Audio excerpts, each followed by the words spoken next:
Yep, hello everyone. I'm Andy Luke. That's my hello everyone voice to the gerbils. It's my first time reading Discworld, and as you know, as a regular, and by the rather obvious title, I've never read Discworld, but I'm joined by my excellent co-hosts. PJ Hart here. Yes, this is my second, sometimes third, sometimes fourth, fifth, or sixth time reading Discworld. And this month we are looking at one of my absolute favorites, which is, I always mean to look up the number, whatever number we're on. Arbitrary numbers that mean nothing. Book number, whatever, 23, 24, 26. And 26. I opened my t-shirt drawer this morning and wriggled to the top was my Death of Rats Squeak Squeak t-shirt. Yeah, if you're watching on YouTube or on Spotify video. It's a strong Death of Rats edition this time around. The book, of course, is Thief of Time. And regular listeners and connoisseurs of Andy's work in particular will be aware of a certain penchant, shall we say, for Doctor Who, Timey-Wimey stuff. So going by the title alone. Wobbly stuff all over this book. Yeah, so I imagine even the first time you looked at this, you picked it up, you saw the title, expectations were high. Is that fair? Or was there trepidation? I wasn't so sure. Yeah, a bit of trepidation. So I've been feeling a wee bit of burnout with this podcast, but not so much a podcast, which I love doing, but the pratchett of my reading experiences. And knowing you were off in the States and we might have a bit longer before recording, I thought I'm going to take a break. I'm going to read some stuff.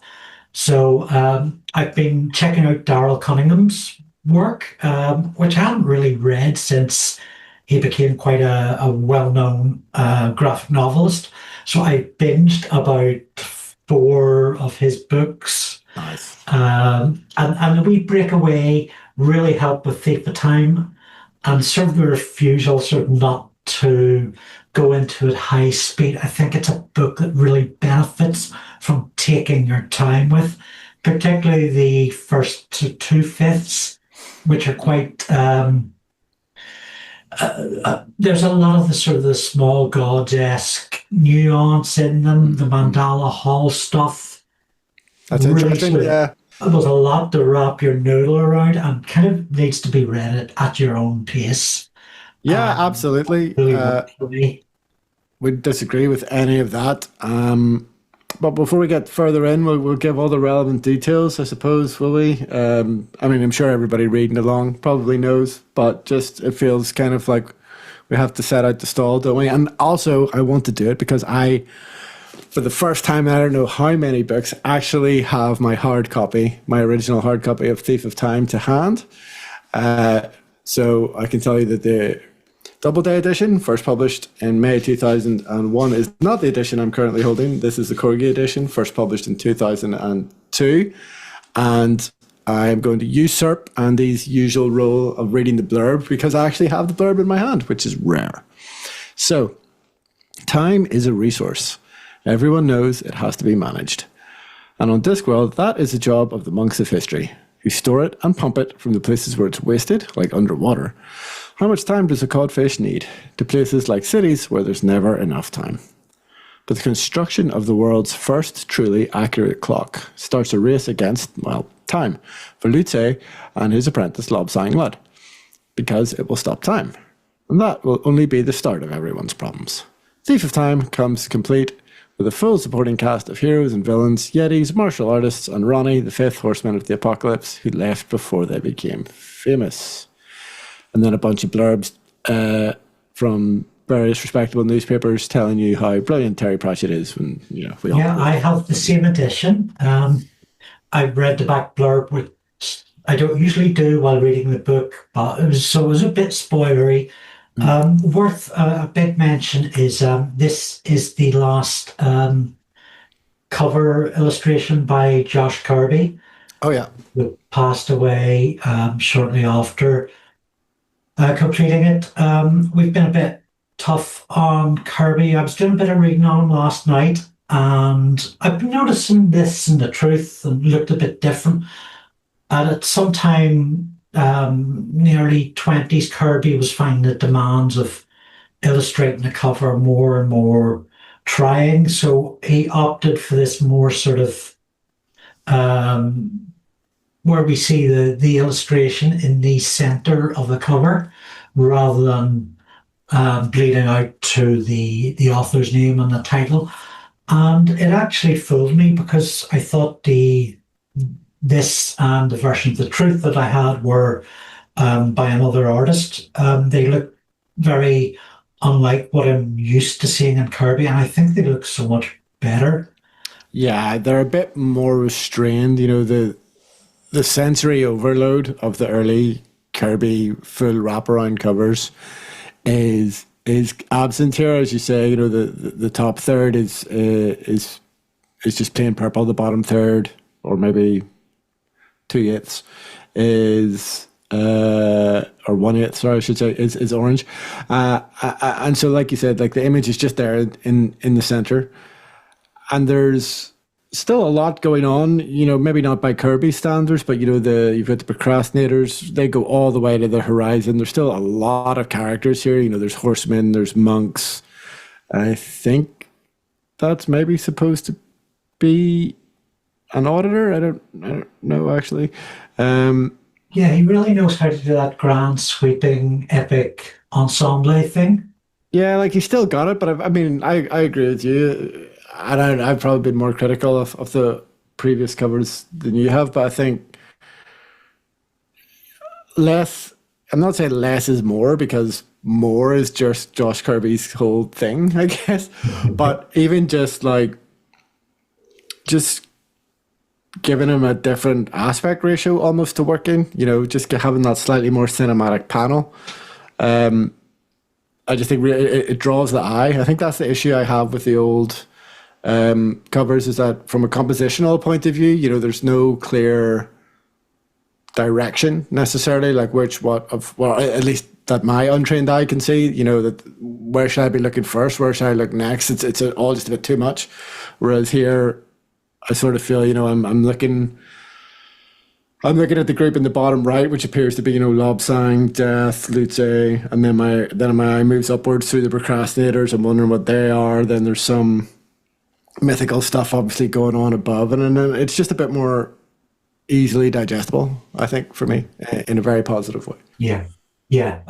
Just a fantastic artist, not always suited to the book covers, but taking the art separately and just giving it the space, the room to breathe. I think they look phenomenal. So my first impressions of Thief of Time, so I've addressed kind of the first 2/5 and kind of quite welcoming the sort of small gods reprise, the best elements of The Last Continent, that sort of Dirk Gently's holistic detective agency vibe that's all the way through. I mean, the similarities are incredible and non-derivative. The insanity that really, the whole Monty Python of the final 3/5 of the book was just one set piece of joyous surrealism to the next.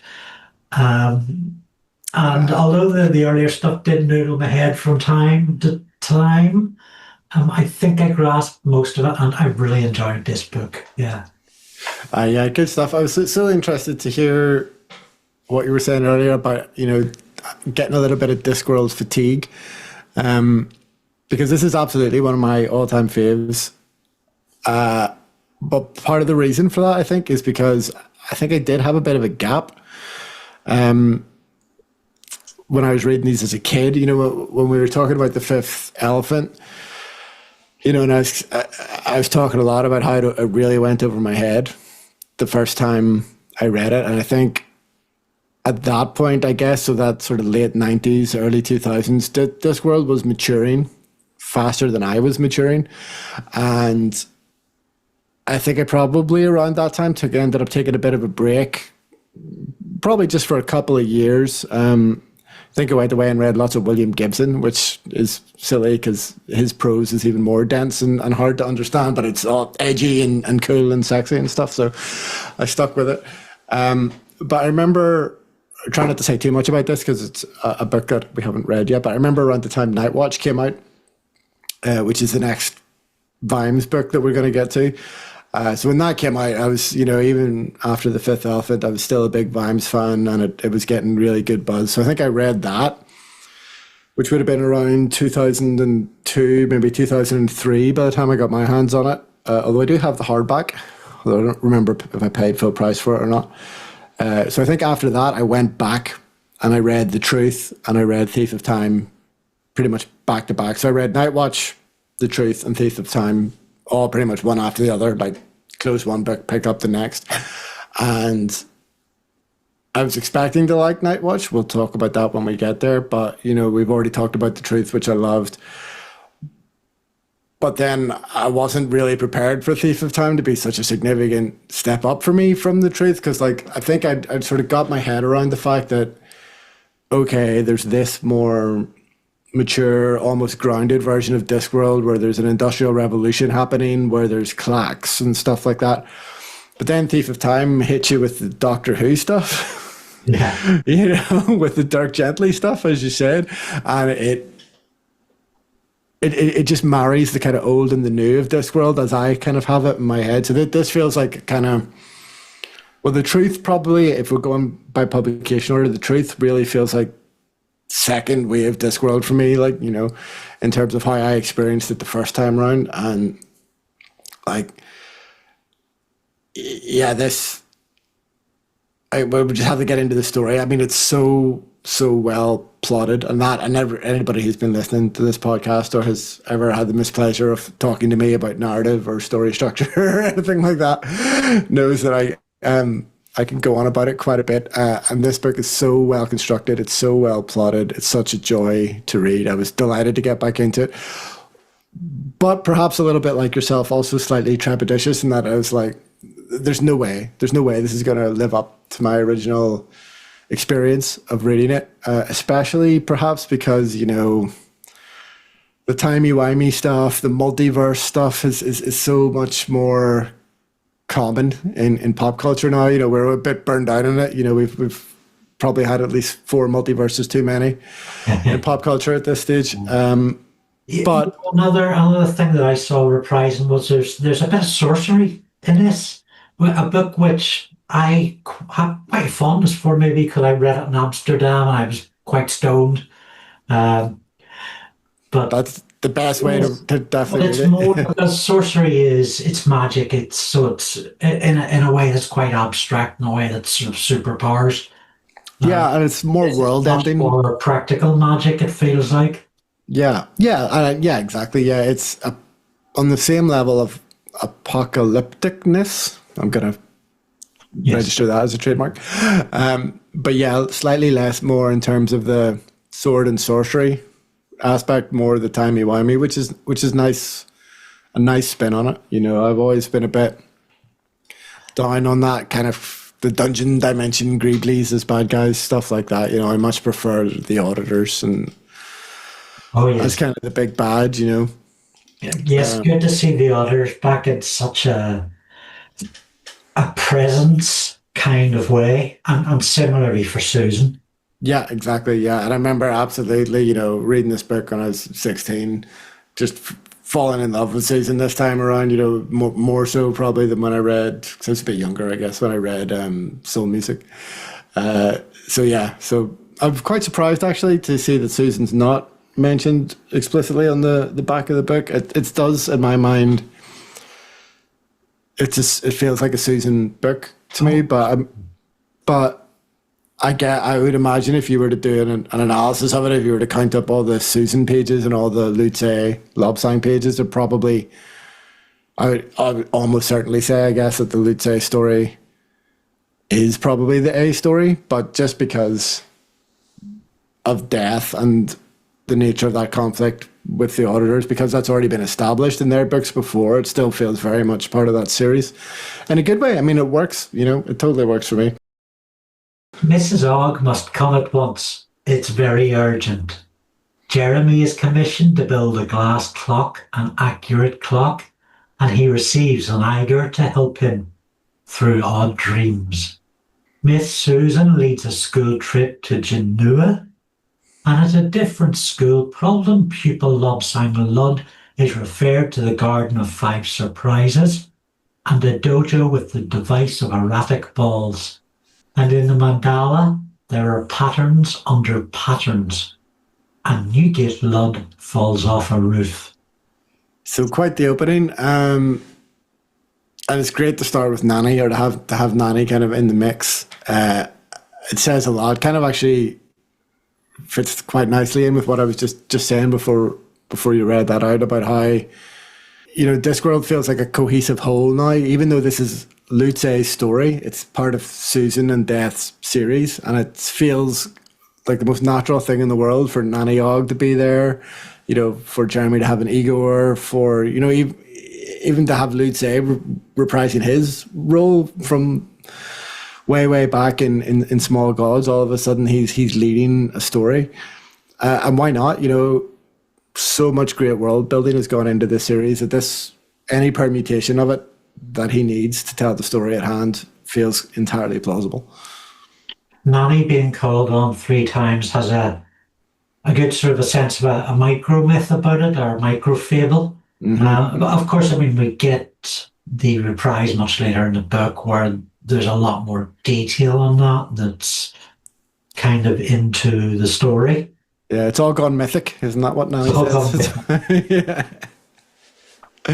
Yeah, exactly. Yeah, excellent stuff. Although it did remind me that I've never quite got my head around how the time jump in either, is it Weird Sisters or Lords and Ladies? There's like a 20-year time jump, and like how does that fit into this?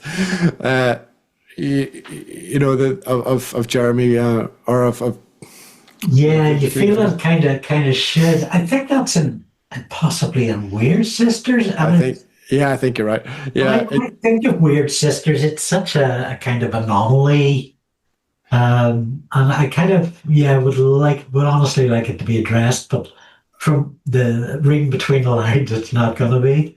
No, and I guess if we do, we don't learn anything explicitly about that, but I guess we do learn that the history monks are out there smoothing things over, and I guess that's probably what they did in some shape or form. They're probably a bit of work for Lucé was involved, maybe making that all kind of stitched together back in reality. But yeah, interesting that the more time travel shenanigans come knocking on Nanny's door.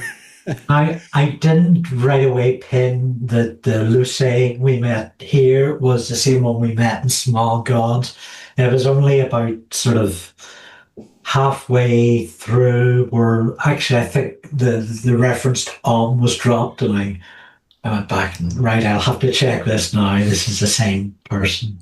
Yeah, he gets called out. It's almost like a very Doctor Who-esque kind of reference made. It was like a reference to a previous Doctor kind of thing. It's like, something Lucé did maybe before they had to fix time, or whatever. So just like, it just nicely papers over any, indiscrepancies in his characterization or whatever, it was good. It was good to acknowledge that. And it does sort of make sense, like the whole idea that they have to be there for these important moments of history, after obviously what went down in Small Gods was quite important in terms of and the rest of the disc and stuff. So yeah, I think it was nice to kind of throw that in there. Yeah, I think the notion of like a sweeper who's this powerful grand sensei is just too good to let alone. Yeah, it's quite classic Pratchett, He's got that reverence almost for common sense, essentially. And so the fact that, this Lucé is a sweeper, he's got the book of Mrs. Cosmopolite or whatever her name is, that all feels, very, very Pratchett in the best possible way. But yeah, the whole business with the monks and the valley is frozen in time and stuff, if you're thinking you're more than halfway through the series, this feels like a big concept to just drop in all of a sudden, but like, I'm fine with it, I guess. And maybe that's a kind of a reason not, to bring Lutze as a previous supporting character, to bring him in and put him in the foreground here, is to kind of say, look, this has been going on in the background the whole time. These monks have been around, So yeah, I think it's a really, really self-assured setup for what is a really, really big concept, and one that's a bit of a deviation maybe from anything that's come before it in the series. Yeah, so LobSang and Lucy operate in a kind of a flip to the two characters journeying, and Small God's brother and that really, really bad guy. Oh yeah, and the bad guy who's the turtle, of course. Yeah, and himself. Yeah, it's an interesting. The two-handers, like Terry loves a two-hander. Rincewind and Two Flower. You can kind of see a bit of a bit of a progression there. Like to have competent characters now moving through the world. I think there was a kind of a reluctance to have that in the early books because they were they were such clear satires, so that to have bumbling idiots, essentially, there are different flavors of bumbling idiots at the center of them. That kind of made sense. But now we're in a fully realized fantasy world, which is living and breathing, full of characters that we care about. So they have to have agency. They have to do stuff. They have to be in conflict. They have to have stakes. So yeah, to have the likes of LobSang, who right from the start, he's a problem. The problem with him is that he's too good at being a history monk. Like, that's his problem. Yeah. So he's an apprentice who's too good at it, and Lutze is a sweeper who's too good at it, or who everybody thinks is too good at it, which makes him an interesting pairing, I guess. So we've got the first kind of bit that I'm not sure if I actually understand. Maybe I do. We've got Newgate Lod falling off a roof. So Newgate is actually LobSang, right? Same person. Yeah. He stopped in time as a member of the Thieves Guild, and then given a new life with the Listening Monks. Lucy stops. No, it's Rimpo. Finds him falling off a roof. The name of, so there's a monk stationed in Ankh-Morpork whose name escapes me, but he refuses to be bald. He's the long-haired history monk, so they second him off to Ankh-Morpork for being a weirdo, and then he's the one who discovers Newgate / LobSang and sends him back, or ships him off to the valley to learn the ways of the history monks. That's going to annoy me now. What's his name? Is it Rinpo? Could be right. Could be. Doesn't ring a bell, but could be. It's not great radio if we just sit here flipping through the book. It's not naming him. The monks. I've never heard of you. Yeah, so that's how good we are. Rinpo is the master of novices. Soto, yes, there you go. Good job. Of course, Soto appears later in the book. We're super well prepared here. So that's the origin story of LobSang, and then Jeremy's origin story, which I also thoroughly enjoy, which is that he loses the plot and beats people to death if they set their clocks wrong, and has to be kind of expelled or kept at arm's length from the Clockmakers Guild and fed with medication to make sure that he doesn't fly off the handle. I'd forgotten about that. Is that explicitly stated? No, I don't think it's explicitly stated that he kills somebody, but it's explicitly stated that there was violence involved. Right. which, yeah, I mean, I don't know anybody that uptight necessarily, but I can certainly picture it. I know some people who maybe come close. Yeah, well, the introduction of Jeremy does a very good job in certainly, if not establishing the actual precise detail, but the tone behind it. And so and that's quite expanded on with the addition of Lady Jean, who has this kind of Cruella de Vil kind of persona, and then an Igor who I think this is maybe her fourth Igor in a row, book wise. Yeah, they're becoming very popular. It feels like they're here to stay for sure. And yeah, like you say, from a tonal point of view, I guess the fact that he's got an Igor shipped in from Uberwald, you know what kind of territory you're in. Like, he's not obviously just building a clock. And from what I recall, they hold off on the reveal that Lady Jean is an auditor for quite a while. It certainly isn't brought up in this section, so it's kind of good to just have that kind of all those tonal cues that, like, this is not the right thing to do. You know, like, if you've got, you know, the stereotypical bad guy's assistant shipped in to help you, if this is something that was, you know, from a children's book where bad things usually happen in stories,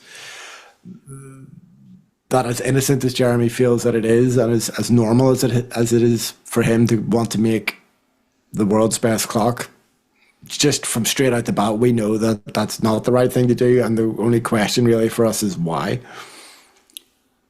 And I guess that's where Susan comes in, and that's what her question is as well. So we get her POV on that really early on. And what about Susan as a teacher? How do we feel? Would we like?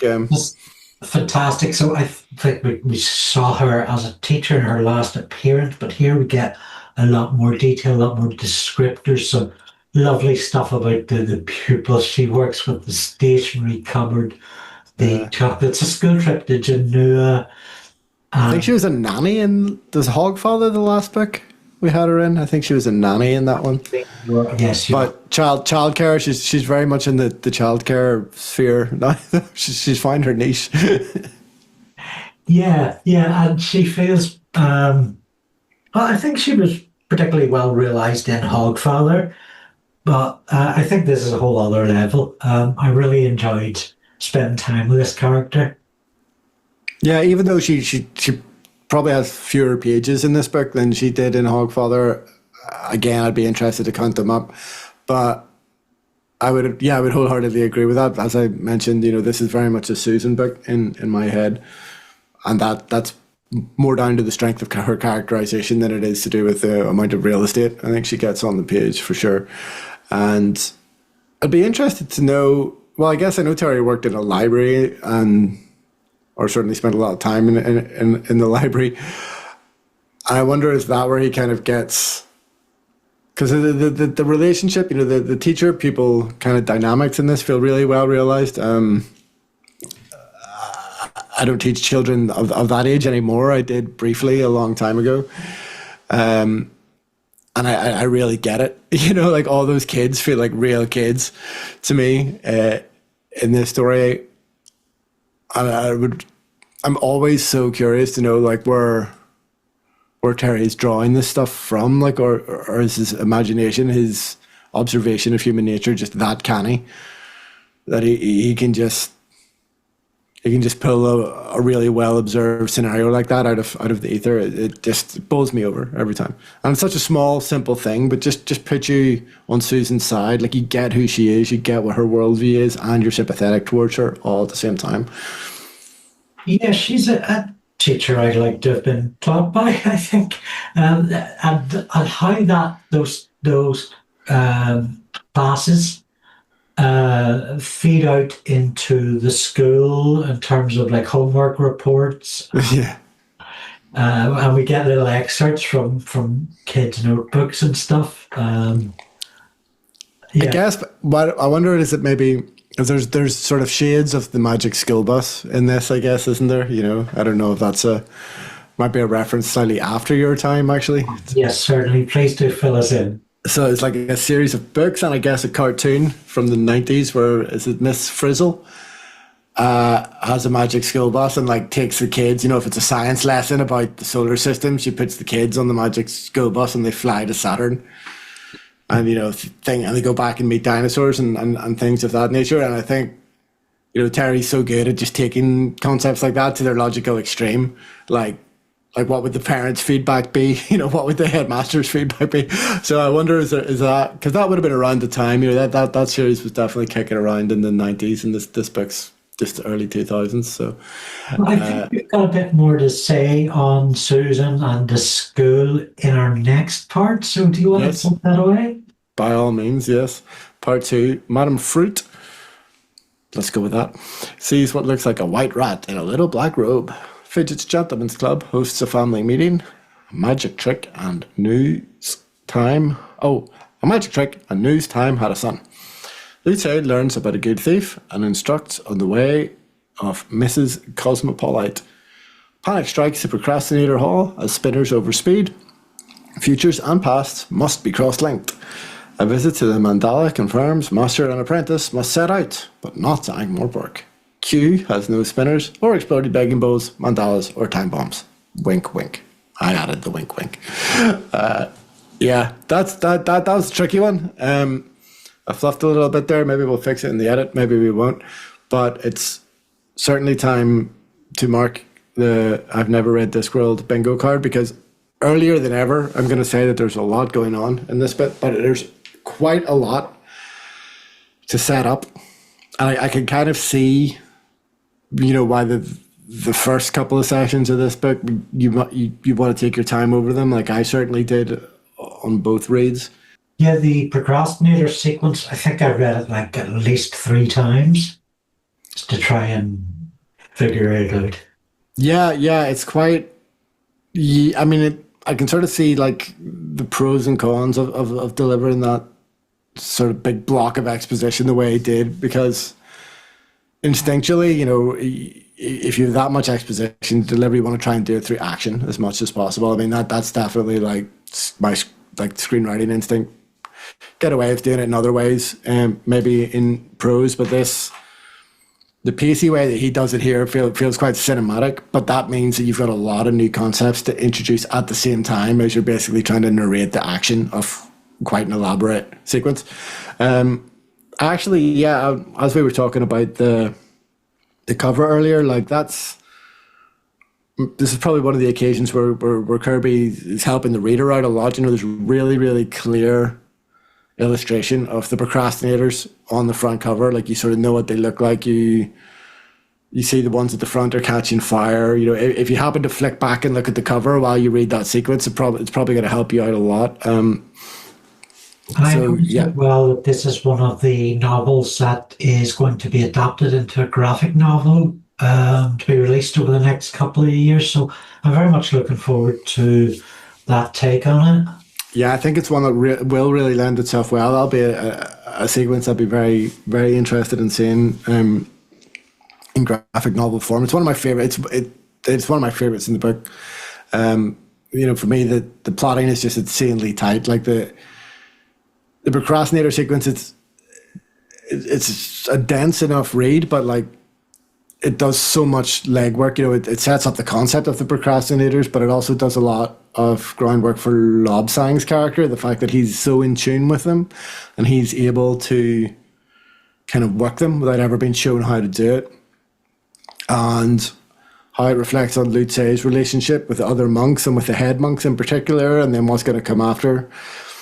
There's, as I said already, there's a lot going on in it, but it serves so many roles in the rest of the story that it's well It's really like something that has influenced Stephen Moffat in his Doctor Who and other time travel related tales. Oh yeah, say more about that. The sort of shoving of time, to sort of taking the bits of spare time and using them to fill in where there's gaps, and and all that sort of moving about thing. I'm particularly thinking of the end of his first series and The Big Bang, which has a lot of sort of convoluted sequences of the doctors sort of jumping back and forward in time, maybe to hand young Amy a drink of cola, Oh, yes, I remember hide a now. screwdriver in a pocket, or to pick up a mop and Yeah, yeah, yeah, kind yeah. of shoving Yeah. about, just moving time about. Indeed, I had forgotten about that. Yeah, yes, that's very much got shades of the history monks.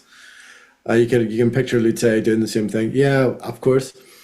Yeah, so the whole kind of organization. I guess that you learn quite a lot about the hierarchy and kind of how the valley of the monks works in this section as well. So it is a bit packed, I guess, in that sense. Yeah, and I think not just, I think that extends to the history monks generally. So I was trying to figure out, we've got Rinpo and is Rinpo the abbot or the... No, the abbot and the chief acolyte are not named. That's just who they are. Rinpo, I think, is the We don't master. get any exposition on, is it the abbot's biscuit and his very sort of childlike sort of... Well, it's just because he's literally a child at this point in the story, because he doesn't stay ageless the way the rest of them stay. He reincarnates. So at this point in the story, he's meant to be, I guess, just going by my own experiences of young children, I guess he's meant to be about one. Right, and that's a nice little dig at these Eastern religions that have this sort of concept of a child bodhisattva, 6-month-old who's going to rule over nations. Yeah, but he's still got the mind of a 900-year-old or whatever. Yeah, I mean, of all the plot devices or recurring motifs in the story, it's not my favorite.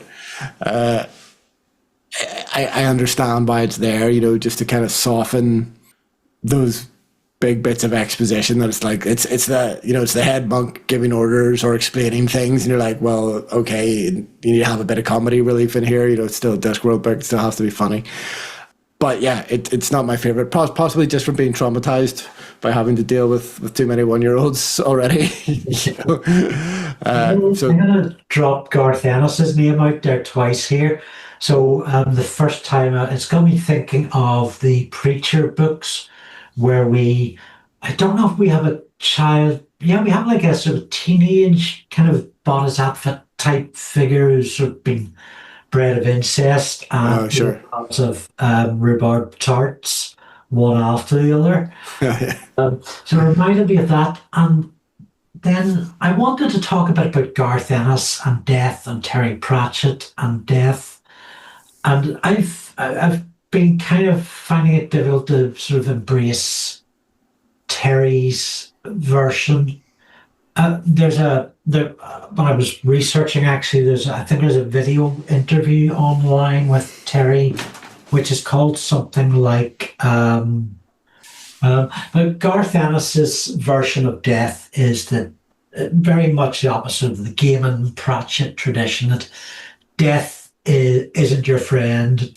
But Garth Ennis's version of death is that very much the opposite of the Gaiman Pratchett tradition, that death isn't your friend down with glory. Death is a bastard man. If you see death coming, you kick the fuck out of him and keep kicking the fuck out of him.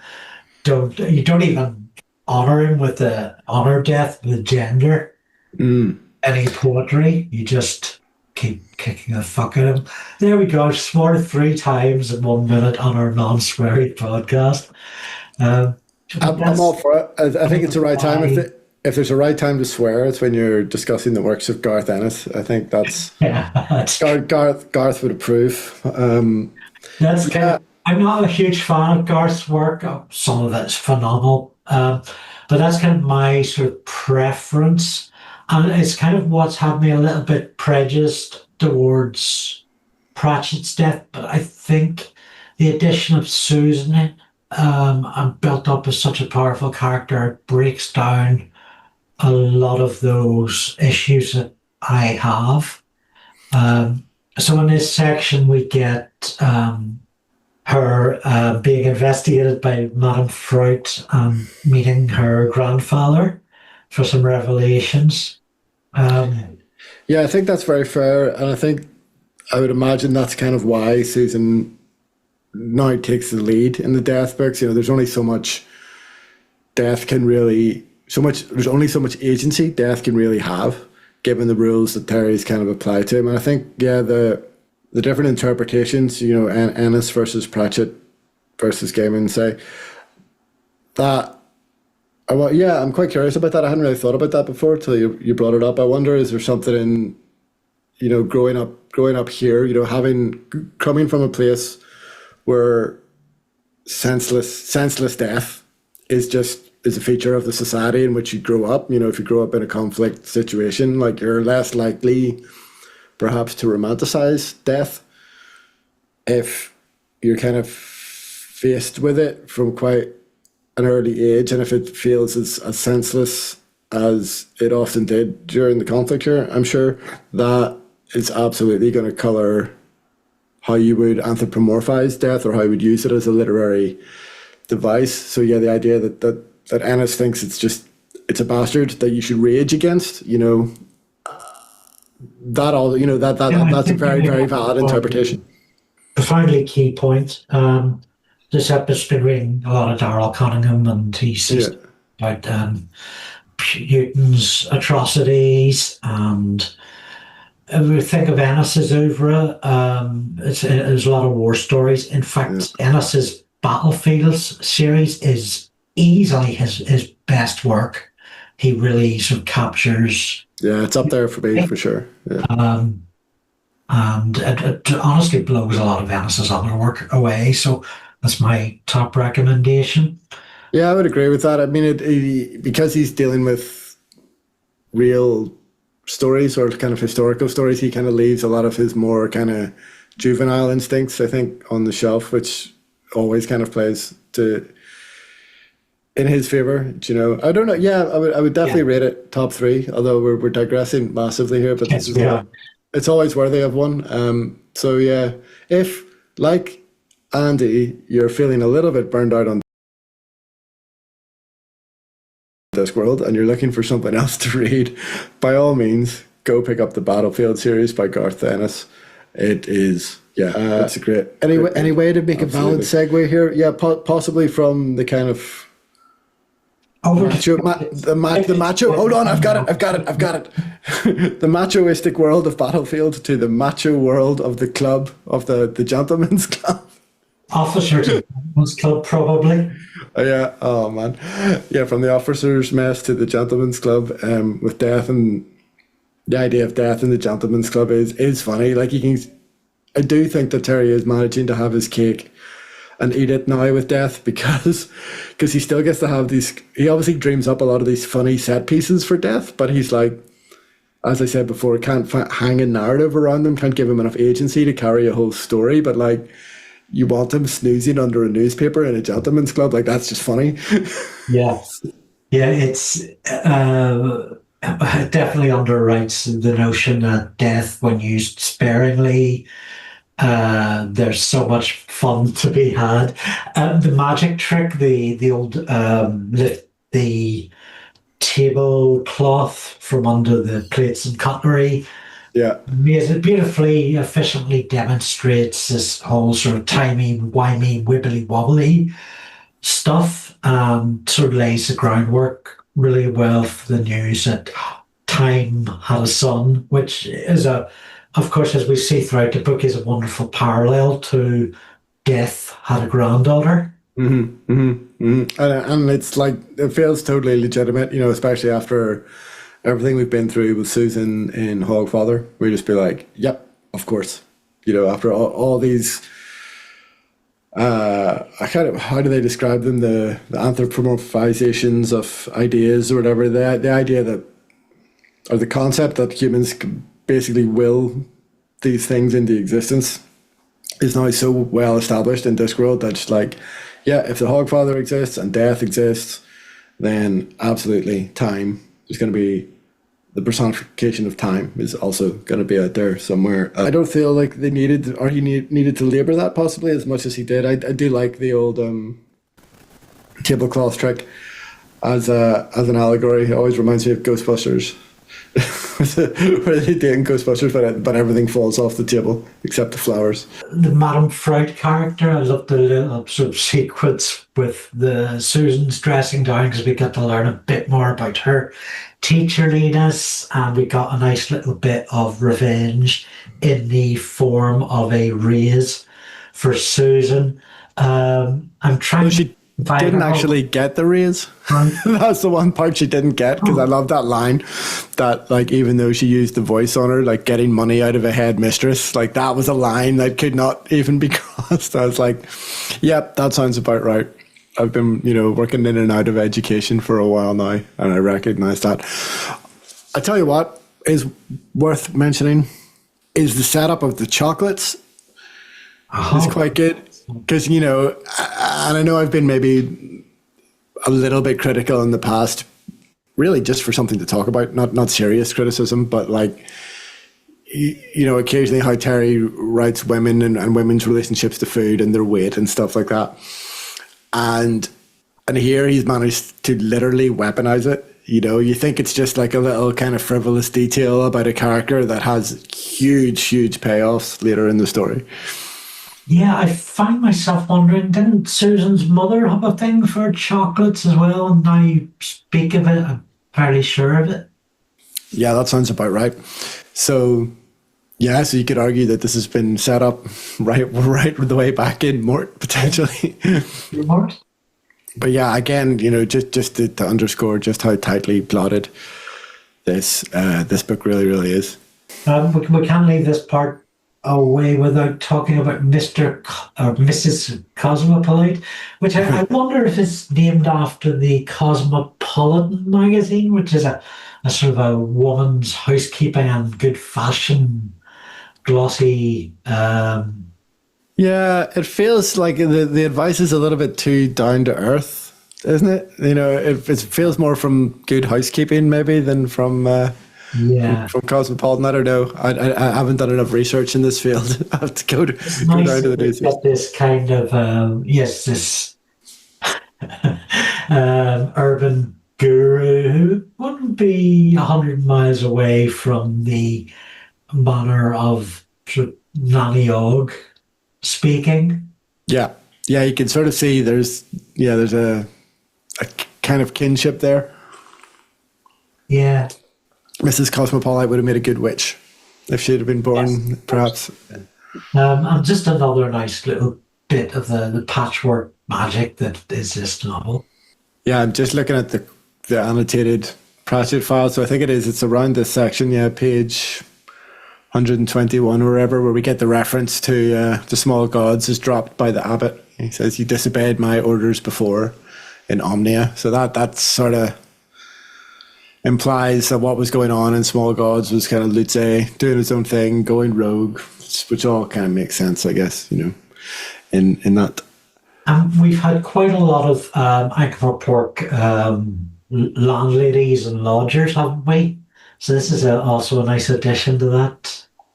Yeah, and they're always of this particular type, actually, aren't they? Which is, we're all kind of quite streetwise older ladies who don't take any guff, which I love. I get the impression that maybe there's obviously somebody in Terry's life who kind of emulates that. I wonder if it's his wife or maybe his mum or something. Real ladies are often fashionably late. Nailed it. Susan learns part of a clock is outside the universe. Lady Legine explains the gravity of food.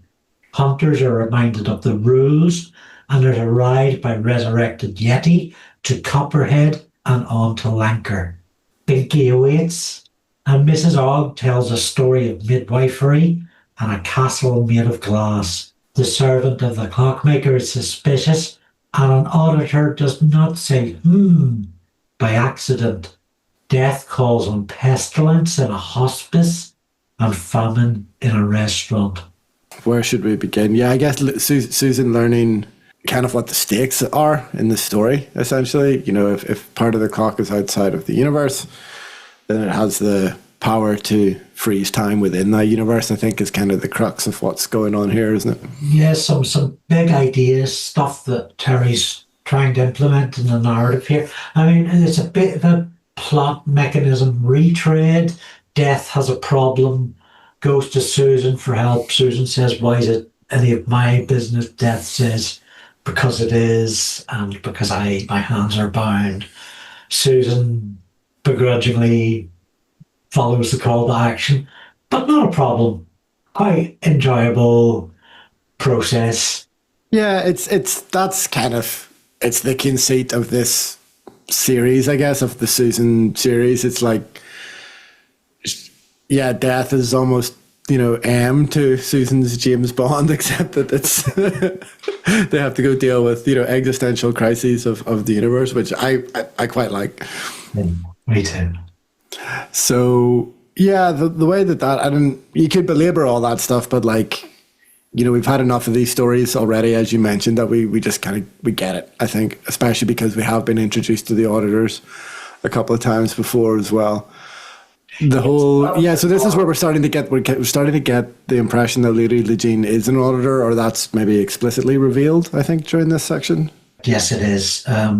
We've got her trying to get used to food and other such things. The auditors, we would... do you want to read your comment in our show notes about auditors? Oh, yes, by all means. I think I've mentioned it already that I prefer them so much to any Dungeon Dimension stuff. I think what we're really starting to get into here, I can see why you brought this up, I guess, is there such a great deconstruction of human nature? They represent the rules. And so there's a rules versus chaos, or order versus chaos kind of dynamic going here. Should that be chaos with a K? Come back later and find out. But the kind of the human, the contradictory nature of us, as beings, is that we're attracted to both those things and that we kind of need both those things. And it's obviously something that kind of endlessly fascinates Terry to the point now where he's not just anthropomorphizing death or time or Santa Claus. He's got this human version of the rules of the auditors becoming human and what that would mean is, it's a great concept. Most of this section represents the sort of work up to that, and that in itself is so well performed. The auditors have been a foe in the past with their own sort of dangerous consequences and the stakes that they bring through their interference. This time, the plot revolving around Lady Lejean, that she is an auditor in a human skin, and human bones and nerves and senses, really gives them a whole new sort of level of character. And makes them much more interesting, and it definitely continues from there. Yeah, I think that was kind of necessary. I think if, as you say, we're going to revisit this concept, which is pretty much the same setup as Hogfather. If we're going to go back to that then there needs to be an escalation in the threat. Yeah.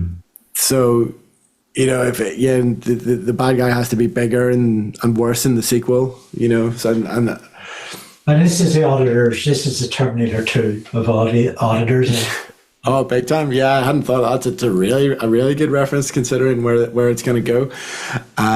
Yeah, absolutely. You need that spin on it. You need that fresh take on it, and yeah, absolutely nailed it. I would say that it's high praise to the level of success that James Cameron nailed it in Terminator 2. Yeah. Absolutely high praise. Probably the second best sequel, certainly of the later. Yeah, but I don't know, tough one.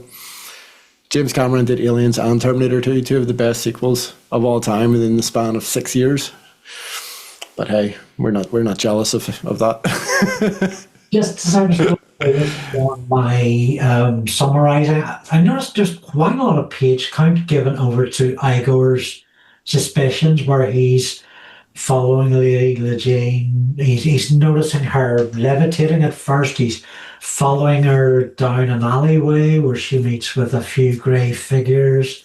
It's something that continues up until the point. I mean, Lady Jean is aware that he's snooping about. And I really like that level of extra characterization to this Igor, who sort of elevates him beyond quite a good joke.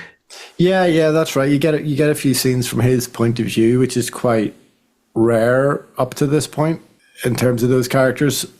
So, yeah, I think it's coming from a little, this concept, of this sort of subspecies that he's come up with is obviously really fascinates him. He's putting them in every book now, and it feels like now he's kind of starting to think like, well, how do they think? What are their goals? Like what kind of agency do they have within these stories themselves? So the fact that he kind of uncovers this mystery, even though I think we are ahead of him, and I think we're supposed to be ahead of him. There's maybe a little thing going on here, maybe for people who haven't read the previous books in which the auditors appear. I think this is maybe a device for them where they can follow along Igor's investigation and learn about the auditors as he learns about them. Yeah. But for us, who've been reading the whole series in publication order, like we kind of know, we're kind of ahead of him, and we're maybe expecting him to get turned to dust or something. Maybe that's what the stakes are for us. So we're expecting him to get caught out, and maybe something bad's going to happen to him. So I think it does kind of work on both those levels. It's not particularly complex subplot. I think it plays out just over it sort of starts and finishes over the course of this section. But yeah, I think it works really well on both those levels. Yeah, like what is normative for an Igor? Well, Jeremy's not mad, which is very concerning. Yeah, stark raving sane. And it is a detective novel if we look at it from Igor's perspective. We know Time had a son. Who is that son? I got distracted because the next paragraph began with a Jeremy sequence. Yeah. So I thought it was, against my better judgment, I thought it was Jeremy. And I threw out that idea later and didn't even think about it. But full circle. Well, I noticed it. Yeah, I remember noticing that as well on the second read because I was looking for the cues and I was like, oh yeah, he's done that transition to imply that it's Jeremy. But there's another one where again, I think it's maybe when Death is talking about Time having a son. There's definitely a cut to Jeremy and then a cut to LobSang so that it balances out, and to just keep that kind of to keep you guessing which one is it. It's such a thing because obviously it's LobSang. Obviously, we've been shown that he can slice time and do weird stuff with time, like right from his earliest scenes. When something in the garden was missing, of course it's LobSang, but Terry manages to throw enough bait and switch around that we miss the glaringly obvious. Well, yeah, me and PJ did. I don't know about the rest of you. Yeah, I mean it's a triple bluff in some ways where you're like it's too obviously LobSang for it to be LobSang. So then you're like, oh well, if it's not LobSang, it must be Jeremy. But then yeah, I mean we'll get there when we get there. I have sort of mixed feelings about the reveal if I'm being really critical. Yeah, I think I actually mentioned it here, maybe in the notes, just maybe because of that Igor bit, we're a bit ahead of him as an audience, that it did maybe drag for me a little bit. Oh, we didn't actually talk about the horsemen yet. And how do we feel about them? Because we haven't seen them for a while. We had seen them before. We did meet them before, I think. Yeah, it's fairly early on, I think. Mort sorcery, perhaps. I think it's Mort, yeah. Because, yeah, whatever timey-wimey stuff when Mort saved the princess's life and then the horsemen are all hanging out in the bar waiting for the world to end. Yeah. They mellowed quite a bit in their old age. It would appear so, yeah. I was just watching the the trailer for the new Spinal Tap movie, and it made me laugh, got me thinking about the Horsemen. There's definitely like aging rock star vibes going on with the Horsemen now, isn't it? Yeah, so pestilence in a hospice and famine in a restaurant. So still holding on to sort of old habits, but sufficiently less motivated in performing their roles. And we'll have seen them until now. I think it's maybe only a page or two on each character. And it's fine at this point, yeah. Yeah, because I guess if anything, this business with death, gathering the Horsemen is kind of a fairly faint sea story. I mean, I think we can jump ahead and talk about War and Mrs. War and Cookie. Yeah, I sort of teed that up a bit there, yes. Easily the prime of the three, very, very enjoyable. Yeah, for sure. Yes, we have to talk about Nanny. Oh, yeah, I forgot about that. I was considering the Hunters. Do you think so? Yeah. I loved Lucet's little bit of Rough Justice. Yeah. Bit of Rough Justice dealing with the Hunters and Rule 1. I'm still not sure what Rule 1 is, although I know it's stated somewhere. In my mind, Rule 1 is don't be a dick. And there's no need for other rules after that. Yeah. And in this instance, it's don't attack small, smiling monks, I think. Yeah. Something to that effect. Yeah, the business with the Yeti. That and just to the name checking of Copperhead and Lanker, and where a witch stick's broom is stolen. I'm not quite sure which one. Yeah, it definitely goes unnamed, probably for continuity reasons. Will we get any? Give me a spoiler. Well, no, I don't know. I mean, which? There's yeah. Which was it? No, there's no. Yeah, I wouldn't think that's got a. It was Granny Weatherwax's broomstick. We know about it. Yes, I think let's say it was Agnes's. I think they would get away with that. But yeah, the whole scene with Nanny, actually, where you go, and it's always great, I think, and he always handles it really well when, Vimes turns up, for example, in The Truth, and just how characters that are protagonists in some books, how they're perceived through the point of view of the other characters when they show up in other books is really, really well done.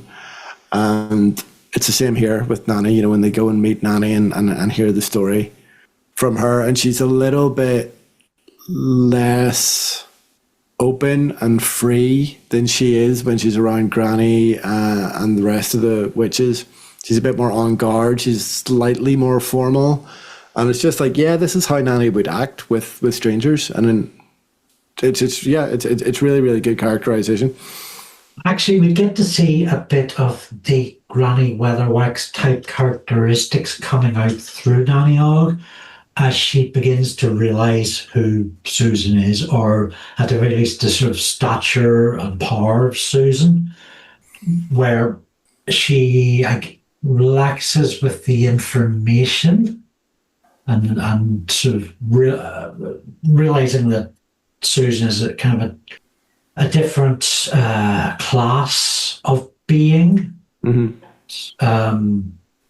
That comes out in a much more matter-of-fact kind of way of just getting to it, but with her brandy to stabilize herself. And I really like those scenes with Susan and Nanny Ogg.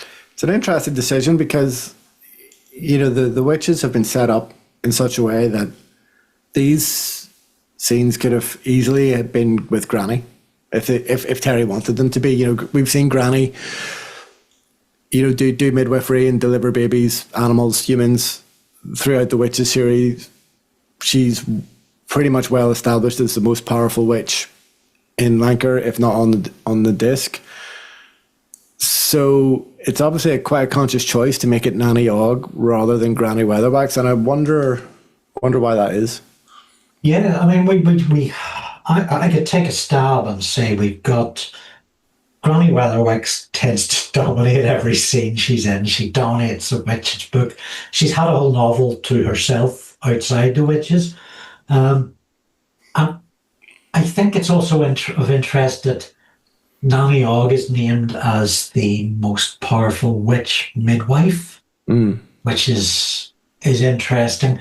And I think giving her that status gives her power. I think it might be even a little bit lazy to give Granny Weatherwax that kind of power and this role in this book. Yeah, that's fair. Yeah, I think both those counts, I think that's exactly right. I think Granny Weatherwax is maybe too large a presence to put into this book. And it's possibly mentioned in passing in the witches books, that the midwifery is maybe more Nanny's thing. And I guess she has the personal experience as well of, having had plenty of children herself and stuff like that. So, yeah, no, I think you've kind of nailed it there, probably on both counts. I adore Equal Rights, which is book 3, and by my estimation, the first real Discworld book. If you'd given that role that Nanny Weatherwax has here to Magrat, I don't know if that would have quite stood up. Agnes, I was about to say the same for Agnes, but then we have a whole book, I think, Lords and Ladies, is it, or Masquerade, where Agnes is at the centre. She's a central character. Yeah. I feel we would have been in dangerous timey-wimey business, because I feel like if it was Agnes or Magrat, then they would have had to visit her later in life, or an older version of her would have delivered the baby, because they were looking for the best. So yeah, it's an interesting one. Great to have Nanny involved, of course. LadyJeaneremy brings lawyers, and it's no simple matter. Of Mr. Black and Mr. White, LobSusan enters deep time to race a storm. Mrs. War is cooking rabbit. In the street of cunning artificers, no biscuit of red-brown colouring or thrown hammer can stop time stopping. Luce is rescued by Ronnie Soak, hygienic dairyman, Fifth Horseman, and LobSusan and Susan visit a museum with confusing signage where LadyJeaneremy is living in the attic. Oh, and Time had twins. Okay, yeah. So we kind of open with the revelation of, the auditor taking human form and activating the clock. And the whole sort of silliness of, no, I'm Mr. Black, no, I'm Mr. White, the protocol of tea and chocolates, very silly, very frivolous, and I'm 100 there for it. I kind of loved every petty moment of it. Yeah, in a weird way, it kind of puts you on their side a little bit if you're the kind of person who gets like socially anxious or whatever, and you're like, why do you have to have tea and what I don't like ginger biscuits. Why is there always ginger biscuits? You're like, it's protocol. You have to do it. Like, you feel that, you get uptight. If you get the sort of person who gets uptight about that sort of thing, then the auditors are your people, which is kind of like, considering that they're this gigantic existential threat, is kind of nice. Perhaps, well, until they start killing each other. But yeah, I don't know if it's intentional. Oh God, yeah. So this dovetails nicely with what I was going to say, is that the auditors, kind of from here on out, are shown as their own worst enemy. The auditors defeat themselves. I was going to say, is this as kind of an intentional reference to Reservoir Dogs, where the exact same thing happens? Both. That's good. Why can't I be Mr. Black or Mr. White? Mr. Brown sounds a little close to Mr. Poop.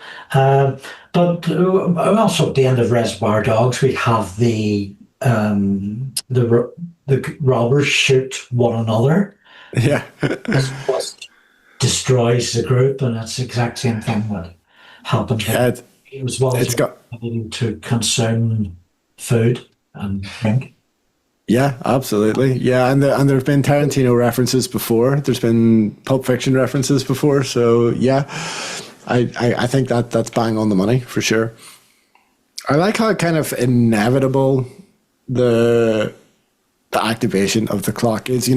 I sort of feel that, like, it's never in doubt he's going to get it working, and they don't, or Terry doesn't beat around the bush too much. You know, it's like, yes, the hammer's there. Yes, we know that she's going to try to throw it, but we're pretty sure she's going to fail. We're 100% sure, pretty much, that LobSusan and LadyJeaneremy aren't going to arrive on time.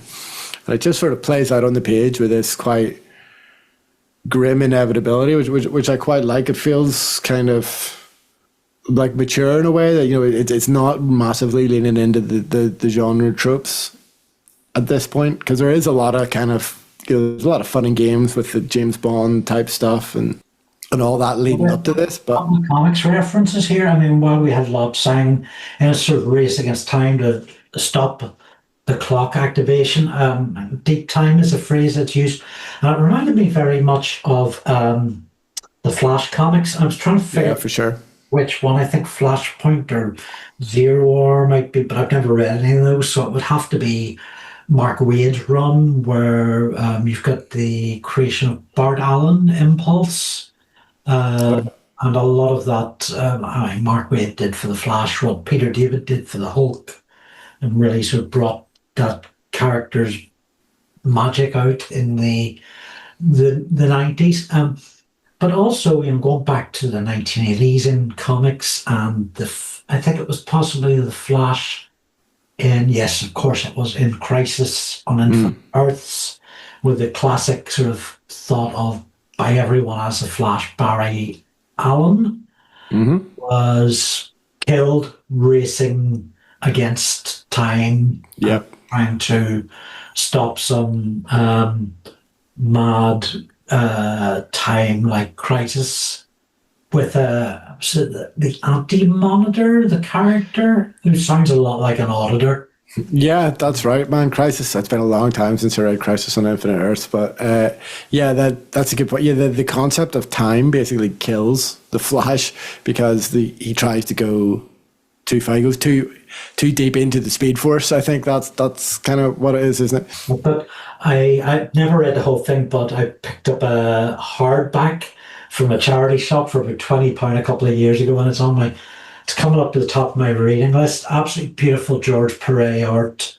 Yeah. Oh, it's gorgeous. And is it Marv Wolfman's a writer who must have done Mark Grunwald levels of academic study into DC superheroes history and if you know anything about that, there's like so many multiverses in their first 50 years. It's kind of incredible, but we're off on a tangent again here. Yeah, I think that's totally fine. You know, we're so many good kind of, you know, Terry's pulling from so much pop culture now. Like we were just talking about Reservoir Dogs of all things in the middle of a kind of Doctor Who style fantasy time travel thing, but it's all very intentional. And I think definitely like Silver Age comics for sure would be very much his kind of, and Crisis in many ways I think is kind of the end of the Silver Age, or it's seen as the end of the Silver Age, isn't it? Kind of. So yeah, I'm fairly confident that those kind of, yeah, the way the Flash kind of travels in the Speed Force and stuff like that is very intentionally being referenced here, you know? Yeah, and you've got that he's racing a storm hitting Ankh-Morpork. I think that was definitely very much use of the lightning motif in Crisis, but even you know, if you're sort of not linked to that particular visual story, it's a very visual sequence in itself, racing a storm. I think sort of kind of comes out of the page and just resonates graphically. Yeah, and I guess, you know, there's backstory here that LadyJeaneremy tried to race the storm before. He wasn't fast enough. And I guess maybe there is a suggestion that LobSusan will be fast enough. But I just don't think we would have spent that much time with Jeremy and Lady Jean and all that stuff if the clock wasn't going to strike, if it wasn't going to happen. So it does, I think he kind of puts trust in the reader to say, look, we're not going to milk this. They're going to get to Ankh-Morpork. The clock is going to strike. And then that's when the third act is going to begin. This isn't an ending. This is a beginning. This is an escalation into the next stage of the story. There's still a lot of plot yet to happen after this. It's very structurally important too, because there's a lot of conversation between LobSusan and Lucid about things that haven't been done before, that LobSusan specifically hasn't been done, or anybody hasn't done, that LobSusan is being asked to do. Perhaps even once too many, but by having the inevitability of this clock freezing everything, by having that so flagged as something that's going to happen, something that can't not happen, I think that gives a good foundation to any sort of other things that are impossible that are made possible. Yeah, for sure. I mean, the fact that they bring the portable procrastinators with them as well, like that's Chekhov's gun, isn't it? You know, they're obviously going to need to use them. They're only going to need to use them if time stops. So it's the minute they put those on, it's inevitable that time is definitely going to stop. So yeah, I love that we get there, and then we're into this sort of. Well, we've got a bit of segue here. That we've got procrastinators, good wordplay, and a bit of wordplay coming up. Go on, drop it. Ronnie Soak. Love it. Love it so much. Right there, another one right in front of our noses, and wow. Yeah, I would like to pretend, that I guessed it the first time around, but obviously I didn't. Like you say, it's hidden in the perfect place, right in front of us the whole time. Yeah, really like the idea of chaos as a fifth horseman, as kind of why do these horsemen exist? It's things that we're afraid of, I guess, or things that can end us. These are the horsemen of the apocalypse, so these are apocalypse level threats. Death, famine, war. The other one, pestilence. So the idea that chaos is kind of the oldest and most kind of like ingrained in us. It's kind of our first fear is really interesting. And the idea that it's come almost full circle, and he's got chaos theory, and now that's part of him. And the kind of the world's become so used to order that chaos has become scary again. I find all that sort of endlessly fascinating. And then just dropping it onto a milkman as the character is just like, of course, it's the most Terry Pratchett thing going. There's great care and deliberation in the discussion of the two types of chaos. And Soak, although he's not always called Ronnie from his early appearances, he is sprinkled from the start of the book throughout. And so it's quite as I said, the back cover blurb kind of gives Ronnie away. So that maybe sees that problem coming and gets around it. And culminates in the two-hander between Lucy and Ronnie is fantastic. Just two old guys chewing the fat, and they've got quite a bit of sort of chemistry as characters. Yeah, for sure. Neither of them can be particularly phased, which is fun, especially considering they're just kind of hanging out at the end of the world. Gives it an extra bit of sort of surreality, bit of it's kind of the sort of situation where you expect Lutze to find himself, I guess, based on everything that we've learned about him so far. Well, I think this is something I've noticed in Discworld that Pratchett seems to like to do. He likes to find moments in his finales where he can just, for want of putting it a better way, pause time and have a couple of characters just talking things out. I think this is one of the better ones. Yeah, it's good because it heightens tension in a way, doesn't it? Where while all this is going down and they're drinking tea with yak butter in it, you're like, okay, guys, the auditors are here. They're on the disc. Time has stopped. Somebody needs to do something, So yeah, I like it as well. I think it really works. Ankh-Morpork Park is frozen at this moment. Nobody is moving, and I think that would be something that would look well in any kind of visual adaptation. Certainly in a graphic novel, I'd love to see this as a TV movie. Oh, for sure. Yeah, for sure. Yeah, there'd be loads of cool ways to do this, definitely.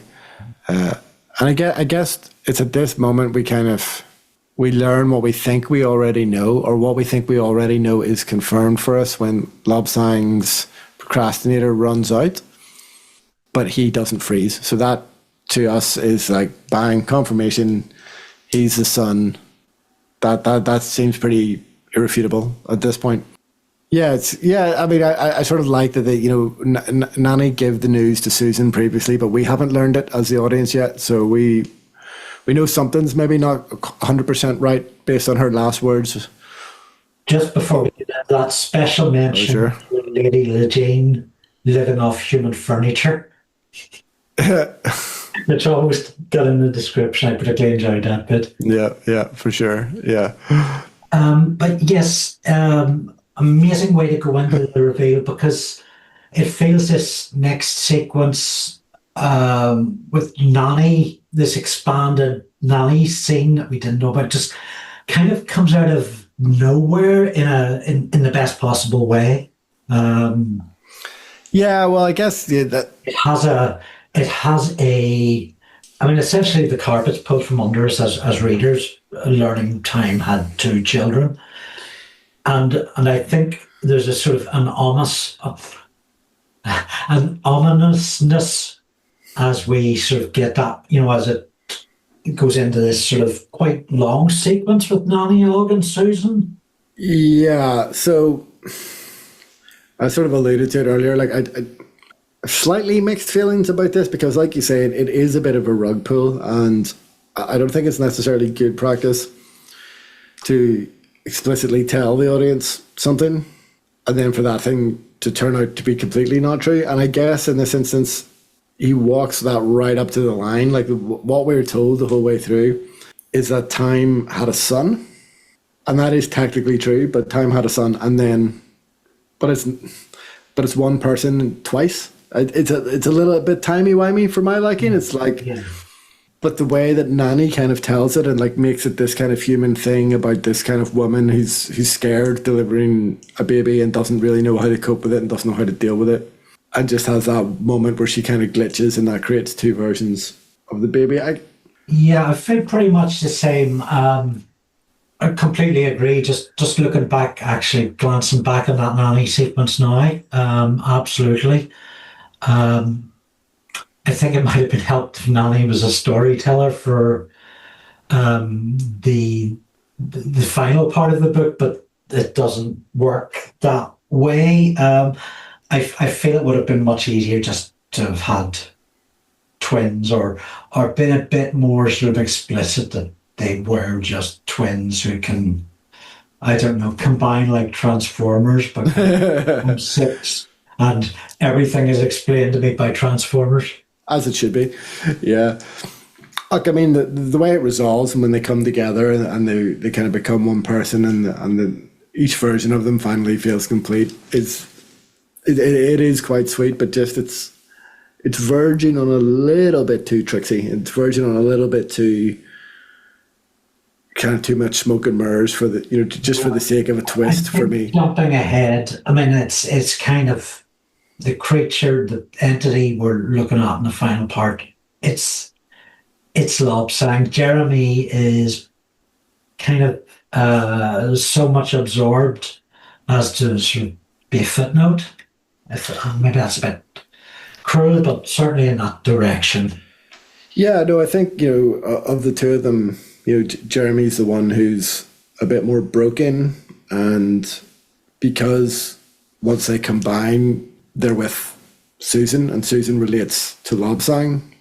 We naturally, that's why we feel that the combined version is LobSang, and that's intentional. I'm fairly certain, but maybe that's a little bit of an out. Maybe we're thinking, yes, you thought it was LobSang the whole time. You weren't 100% right, but you were 90% right. So maybe the rug pull doesn't feel like too much of a rug pull then. Maybe it's like death with the tablecloth. It's okay if the flowers wobble a little bit, but technically you were right. LobSang is the son. So yeah, I'm probably being a little bit harsh, but it's so hard to find things to criticize. You gotta criticize something. The only other thing I want to bring up in this section, it was actually a criticism you've made here, that all the auditors discovering being human sketches, stretches. Yeah, I just think, they're just all these little sort of vignettes of like, Oh yes. of auditors arguing with each other about, was it counting the atoms in the pavement, or who gets to taste whatever, who gets to be in charge, who gets to hold the axe, all that kind of stuff. Like, I mean, I think I liked it a lot actually the first time I read it, but it's all kind of variations on a theme a little bit. And they're all such horrible, unlikable characters, with the exception of Lejean, that like you don't particularly want to spend that much time with them. You want Susan and Lejean to come around and kick their ass, and they do eventually. But I could see that a bit sooner, maybe, if I was quibbling. Yeah, which I am. I still love it. I can't explain why. It's so deeply unpleasant. It's just like questioning things that we've taken for granted since before we could even kind of form coherent thoughts. There's something kind of unsettling about it. Yeah. When it gets to picking up the axe, I mean the chocolate's fine. Yeah. But the axe stuff, it goes back to that sort of. I don't think we like to confront our own nature to that degree. I don't think we like to look in the mirror that clearly and just be like, yeah, people are like that. That makes me uncomfortable. I don't need to think about that much. Thank you very much. Yeah, there's you can take it in that sort of 2001 smashing other monkeys' skulls with bones, or you can take it as it is merely a flesh wound, but I've got a perfectly serviceable other leg. The kind of sort of roboticness of the auditors and their ways of speaking are kind of quite hilarious and sort of detract from the sort of the brutality of what they're actually doing to one another. I don't know. I think it makes me feel more uncomfortable, actually. The fact that like they like could chop bits off each other and then like sort of discuss the feel. Oh, the extreme pain is quite pronounced now. Like there's something kind of unsettling and sort of verging into kind of body horror almost. With that for me, I don't like it. Yeah, it makes me uncomfortable. But I think that's potentially part of the intent there. So yeah, the sooner they start eating chocolates and dissolving into dust, that's where I'm at. That's what I'm here for. Well, I'm going to take the last part. Please do. We've a special treat. So this last part was, I think most of it is like the first 15 pages, and then because the plot is so dense, so I left a bit out. It's fine. And when I finish reading, we go to talk about why I'm wearing this prop, which is for our non-video readers a pair of false glasses, nose, and spectacle. Let's see. He's got the mustache too. I should point out he's underselling it.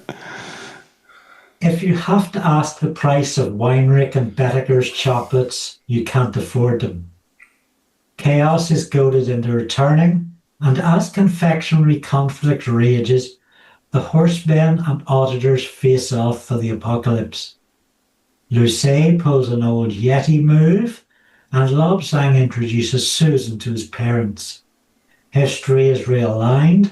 There's a final death by chocolate, and a ceremonial introduction of a new sweeper. But yeah, just to point out, before that happens, LobSusan learns the fifth surprise in the Garden of Five Surprises. Yes. Well, I'm looking right at it. Is this what the this is about?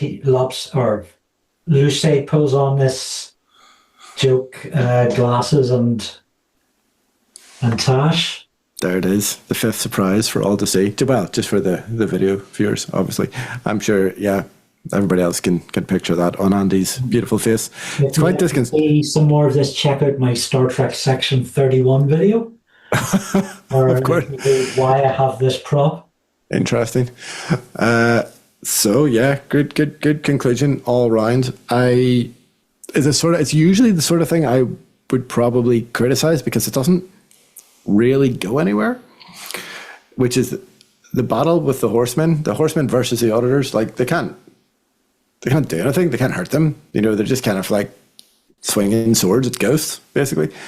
But Sorry, go ahead. I was just going to say, but what I actually do like about it is the way that the auditors fight back, which is like attacking their self-confidence, essentially making them feel like they can't win. And there's something quite interesting, again, about human nature in that, where the auditors are the manifestation of the rules. They are the rules. Like that's what Susan tells us. And so it's the rules. It's, having too many rules enforced on our lives. That's what makes us feel that way.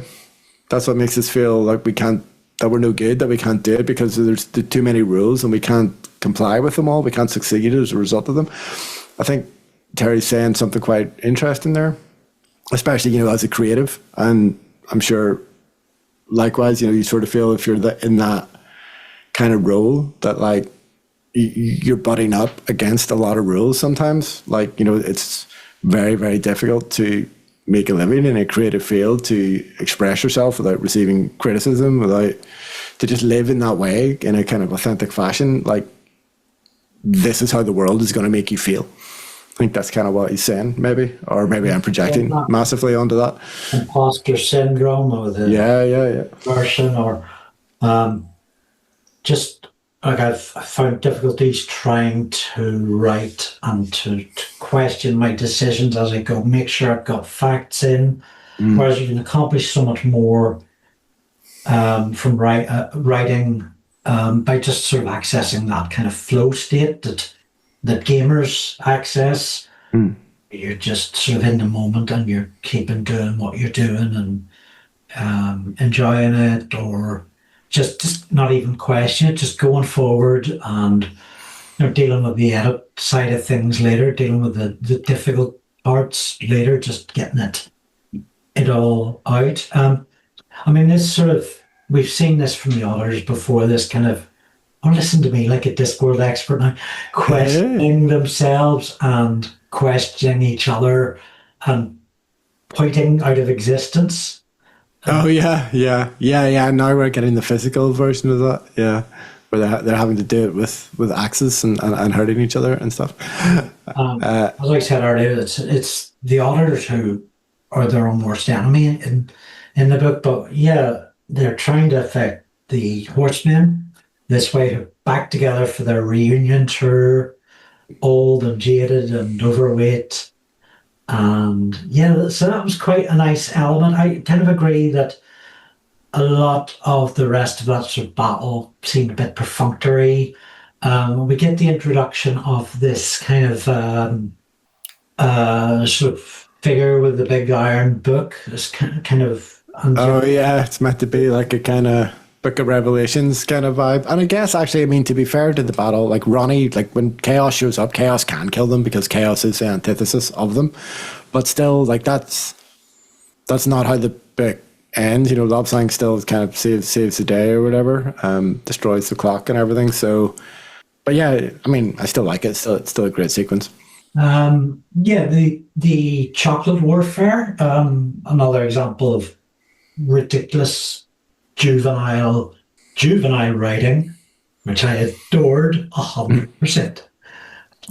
Yeah, and I think, like, again, just that way he takes things to their logical conclusion. Like, imagine never having even used your taste buds before, but then the first thing you taste is chocolate. Like, it's so juvenile, as you say, but it makes such perfect logical sense that there's just no denying it, Not just any chocolate, too, the finest. Oh, dude, it made me want to eat so much chocolate. I thought the chocolate was the best. Yeah, I had to restrain myself multiple times, especially when I was reading it at work and there's just like vending machines everywhere. And you're like, I'm just going to go get some chocolate. But it wouldn't be as good. They wouldn't live up to the descriptions of Susan has in the book. So. Lucy pulls an old Yeti trick, which explains why we had the Yeti trick in the first place. There's also a real sense about here that before the book is out, Lucy is going to die. And we'll get that in the final scene in the dojo, where only one will come out. And that's on top of the prophecy. So you think that dojo scene is going to be it? He's already pulled his sort of, with the Yeti, he's already pulled his Obi-Wan Kenobi type trick. And this is kind of, but he survived it. It really does feel like Lucy's going to die. So I really appreciated the sort of the two fingers, the prophecy. Yeah, and I think that two fingers to prophecy is like kind of at the core of Luce's character. That's what he's all about. So so I think that's why you don't feel cheated at all that he doesn't die, because it's very, as you say, it's very heavily hinted at, but it's very true to his character and his character's journey, even that he's not going to do that. He's going to find his way. He's going to do another 900 years potentially. We've got to talk about the auditor traps, because that's become quite a real life kind of meme amongst the fans. So if you see a sign pointing left but it says keep right, all that stuff. So if you see something like that in real life, now the convention is that one must take a photograph of it, one must post it on the Discworld subreddit, and you will be rewarded with fake internet points as a result. It's kind of up there with the humorous vegetables. We're kind of embracing stuff like that. Note to future self, write that down and get merit. Yes, do so. Yeah, keep snapshots in with this podcast. Yeah, keep your eye out for auditor traps. If you want to see some, just go on reddit.com/r/Discworld, type auditor trap into the search. You'll see some good ones. Why not send us your auditor traps on Blue Sky and Facebook? Yes, and then we can post them on Reddit and we can get the fake internet points for them, please. we do have lives, honestly, we do.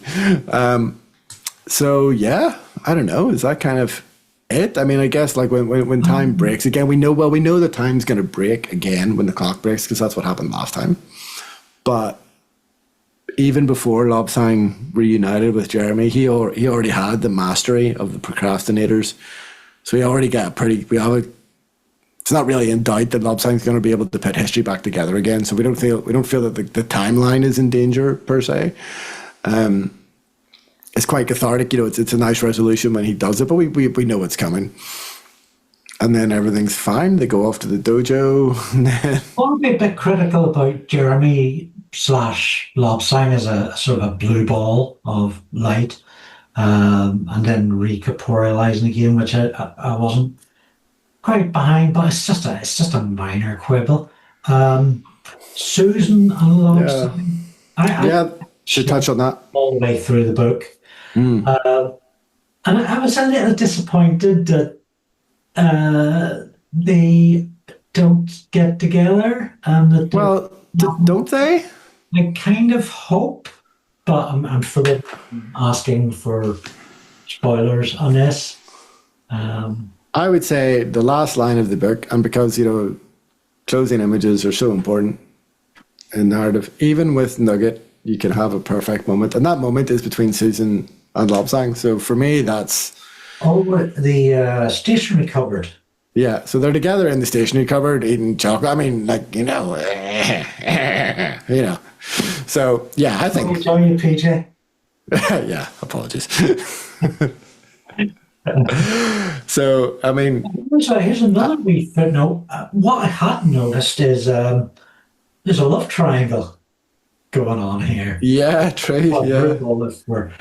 A love rectangle, if we're being technical. If you want to get existential about it. True. It's really nice. It really works. It's quite bittersweet, for LaDjean. Like, she knows her existence is basically an abomination. She's stark raving mad, but she decides to go out in style and like literal death by chocolate. Like, it's a classy way to go. I'm quite fond of Lady Jean by the end of it. I'm sorry to see her go, but as it also says in the book, that's not perhaps certain either. Yeah. It's part. Because you got to think, as we talked about right at the start, Discworld's such a well-realized, living, breathing world now with all these different characters interacting in many different ways, in many different stories. There may have been room, I think, for Jean to hang around and maybe crop up in some other stories, and just like having the human auditor bumbling around the world, experiencing things for the first time. Could have been an interesting point of view. Might have got old. Maybe not. Maybe not. If anybody could have pulled it off, it would have been Terry. But yeah, sad to see her go, but she went out like a badass. So, respect. And the introduction of a new sweeper, yes. For some reason about this part of the book, I had some fear that LobSusan might actually die. Maybe that's related to the dojo thing. Lucy would leave the monastery.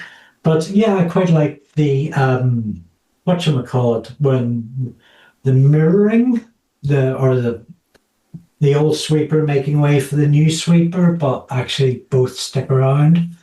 Yeah, again, it feels very mythic in Aniog's parlance, that the son of time rejects the kind of the robes of the monks and becomes a humble sweeper, and it feels like a good closural strategy for that story.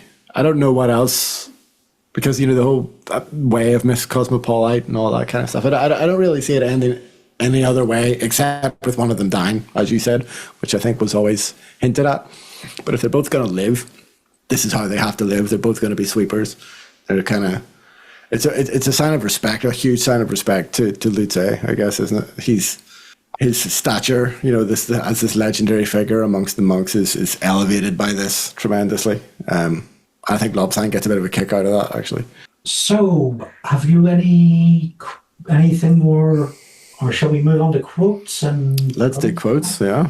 So I picked a quote out, but I'm not going to bother because I much rather talk about the bright spots. I feel it's a pretty even playing field as far as quotes go, and not a lot that can be sort of taken out. I think everything works best in context. But I have so many bright spots. This whole stationery cupboard, the character in Susan's class, who's just such a nuisance. All the Mrs. Cosmopolite stuff, the auditors and their whole Monty Python routine. It's just this book's just kind of full of great stuff. Death of Rats, who we've barely talked about. There's so many fantastic Death of Rats moments in this. Probably his best book so far. I think when because he gets to be used a little bit more sparingly, because Susan's a little bit more on the B story, then I think the comic relief within that then is able to be a bit sharper, deployed a little bit more carefully, for sure. For me, I just think it's such a great example of a cohesive whole. It's such a tight narrative that it's hard to pick out, like, oh well, this bit's better than that, because it's all so well set up and so well paid off that like it's finely balanced. Like, to elevate one bit above the other kind of is to miss the point almost. But yeah, specific scenes. I think the first meeting with War, when he's like, he has to defer to the wife for everything. We're getting to that stage of life where I know quite a few people like that. But then you get a cathartic payoff to it, where they ride out together as husband and wife and kick some ass at the end. So it's, as I say, everything's set up and paid off so nicely. I do have a quote, but it's a bit of a bummer, as I'm conscious that the quotes that I pick often are. And I'm reading off a paper book, which is rare for me in these bits, so I need to turn my lamp around so I can actually see it. So this is when they're discussing the concept that time had to be put back together, and it's a footnote. I think it's the first time I picked a footnote as a quote as well. So the context for the footnote is that if a patch of history had just happened to fit, had been welded into history several times, so that different generations went round through the whole stupid disaster again and again, shouting, remember Coombe Valley, as they did so. And then there's an asterisk. And then the footnote is, every society needs a cry like that, but only in a very few do they come out with a complete unvarnished version, which is, remember the atrocity committed against us last time that will excuse the atrocity that we're about to commit today, and so on. Hurrah! Which is like incredibly bleak. Yeah. But, you just have to just look around the world, look at our recent history, look at what's happening in Israel and Gaza right now, and you just go, yep, you've got our number, as you always do. And it's just like little bits like that. I think if there was ever a reason to force kids to read these books, right, especially like young teenage boys maybe in particular, read these books, because they kind of inoculate you against a lot of the bullshit in the world. Be like, the first time you read that and you realize how true that is, all of a sudden you can you're inoculated against the people who are trying to manipulate you with calls like that, with remember Coombe Valley or whatever your local equivalent of that is. You go, no, hold on, that's bullshit. And that is a really valuable lesson to learn, especially if you're, 13, 14-year-old boy in a particular part of the world at a particular time, as we perhaps were, So yeah, I know one of these days I'll pick a funny quote. One of these days, not today. Fantastic. So let's do some plugs. Sure. Come up on my feed. Ineffable Con. So this is a hybrid Good Omens convention from Colleen Doran and Peter Anderson Studios. I think it's the 6th Ineffable Con, Good Omens convention. Money raised will go towards Alzheimer's Research UK in memory of Sir Terry Pratchett. It's an online and in-person convention, and that's on Friday, August 15th to 17th. The link you want is theineffablecon.org.uk, and I'll put a link in the description for you. I'd love to attend that, but I will be at the Caption Comics Festival in Oxford that weekend, which I am helping to organise, and I'm also hosting at least one panel. Yes. It's a wonderful independent comics festival that puts creators first, treats everybody, creators and non-creators, as guests on an equal footing. If you're in Oxford, 15th, 17th of August, please come along. I'll give you a comic or something if you say I'm from the Never Read Discworld podcast. Come and have a chat and tell me how much you love it, or just ignore me and enjoy the UK's best comics festival. I mean, definitely lie and get some free stuff. That's what I would do. Chocolate. Oh, yeah. Now you're talking. Yeah, what else? Rather than just plug in the same 3 or 4 projects I've been plugging since the beginning of time, I want to give a shout out to... Which are Country Rogues, The Devil's Own, and Help. Yes, okay, fair. We did it. I want to give a big shout out to The Last Dance, a locally produced podcast, completely independently produced podcast here in Belfast. It's a fiction podcast. It's a dark, epic fantasy series. They've been doing it all by themselves, completely DIY, independent, and they are nominated for Best Fiction at the UK Podcast Awards in October, which is, Radio 4 dramas, audible dramas, all up for this. So I had the pleasure of meeting Max from Last Dance at an industry event last week, just as they got the news. So just want to give a big shout out to those guys and say good luck in October at the UK Podcast Awards. Okay, congratulations, Max and the Last Dance crew. I will drop you a subscribe myself. There's a link in the comments or in the description. Good luck.